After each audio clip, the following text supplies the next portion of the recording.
नमस्कार। डायपर्स जो बच्चों को भी इस्तेमाल किए जाते हैं और कई बूढ़े लोगों को इस्तेमाल किए जाते हैं जिनको इनकंटिनेंस बोले तो जिसका यूरिन निकल जाता है या पॉटी निकल जाता है, उन लोगों के लिए ये जो बीमार लोग रहते हैं जो उनके लिए ये इस्तेमाल होते हैं। तो मैंने इसके ऊपर भी कुछ जानकारी हासिल की है। मेरे को जो पहला मैं जो डिटेल में स्टडी किया था उसके बाद मुझे महसूस हुआ कि ये डायपर में और सैनिटरी पैड के मटेरियल में कोई ज़्यादा अंतर नहीं है। अब आप जो देख रहे हैं एक कमर्शियली अवेलेबल सैनिटरी पैड है जो मैं खुद इस्तेमाल किया हूँ 1 या 2 दिन तक, और इतना दुखी हुआ हूँ मैं क्योंकि मेरे पूरे रीजन में जहाँ ये पैड मैं लगाता था वहाँ मुझे रेड रैश हो जाता था जो निकालने के कई घंटे तक रहता था और मुझे मजबूरन निकालना पड़ता था। तो मैं इसका बिल्कुल प्रयोग नहीं कर पाता हूँ। अब आप देखिए कि पैड बना कैसे है। ये डायपर सिर्फ चाहे अडल्ट्स का हो या चाहे बच्चों का हो, ये सिर्फ 3 ही लेयर का बनता है। ये जो है डायपर का अंदर का पोर्शन है जो हमारे जिस्म को लगा हुआ होता है। इसका जो ये लेयर है, अगर मैं आपको कैमरा से बहुत ही क्लोज में दिखा रहा हूँ, आप देखिएगा ये बिल्कुल एक नेट की तरह है। ये एक हाइड्रोफिलिक पॉलीमर है, पॉलीप्रोपिलीन नॉन वोवन मटेरियल का। ये जो आपके नॉन वोवन बैग्स आदि आते हैं वो सिमिलर मटेरियल का बना है।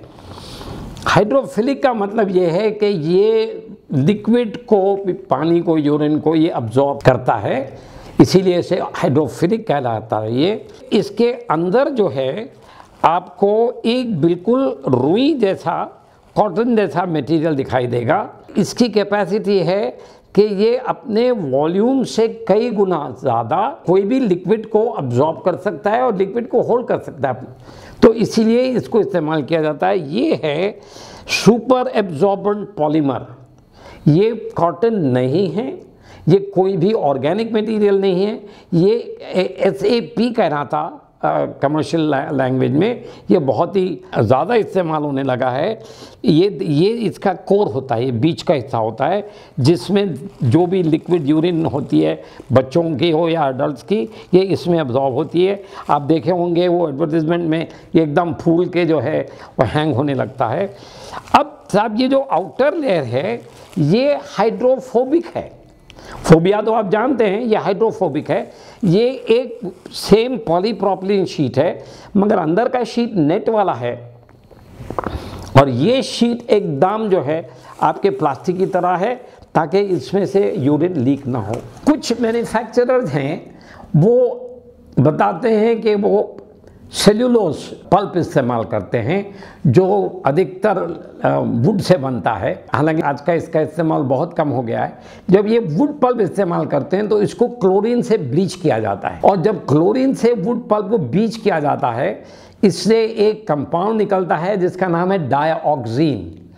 ये डायऑक्सीन के बारे में मैं आपको सैनिटरी पैड के सिलसिले में भी बता चुका हूँ। ये डायऑक्सीन जो है ये कंफर्म्ड कार्सिनोजन है, यानी कि ये डायऑक्सीन अगर आपके बॉडी को से कांटेक्ट में रहा बहुत देर तक तो आपको कैंसर होने का अंदेशा है। तो ये है डिसएडवांटेज वुड पल्प का, वुड सेल्यूलोज का। इसीलिए मैंने कुछ ऑनलाइन साइट्स पे गया और मुझे ये महसूस हुआ कि 2 ऑल्टरनेटिव्स अवेलेबल हैं जो बच्चों के लिए खुसूसन ये बहुत सेफ हैं और बहुत ही आरामदायक हैं बच्चों के लिए। वो एक है आपका वो पुराना लंगोट जो दादी माँ सीती थी घर में, वो है। उसमें एक ही आपको कष्ट ये होगा कि आपको उसको धो धो के इस्तेमाल करना पड़ेगा, लेकिन बच्चे की सेहत के लिए वो बहुत ही बढ़िया है। बैम्बू पल्प के बने हुए ऑर्गेनिक डायपर अवेलेबल हैं मार्केट में, लेकिन इनके दाम बहुत ज़्यादा हैं। ये करीब 900 से 1000 रुपये पर पैकेट बताते हैं। मैं उनके रिव्यूज़ पढ़ा जो मदर्स देते हैं यूजुअली साइट्स पे, और सारे मदर्स का ये रिएक्शन रहा है कि वो जब से इस्तेमाल कर रहे हैं वो माँ और बच्चा बहुत ही संतुष्ट है।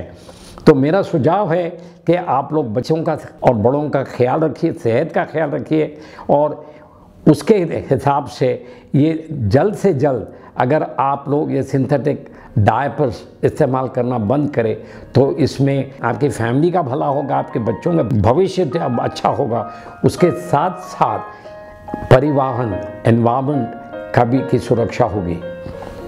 नमस्कार।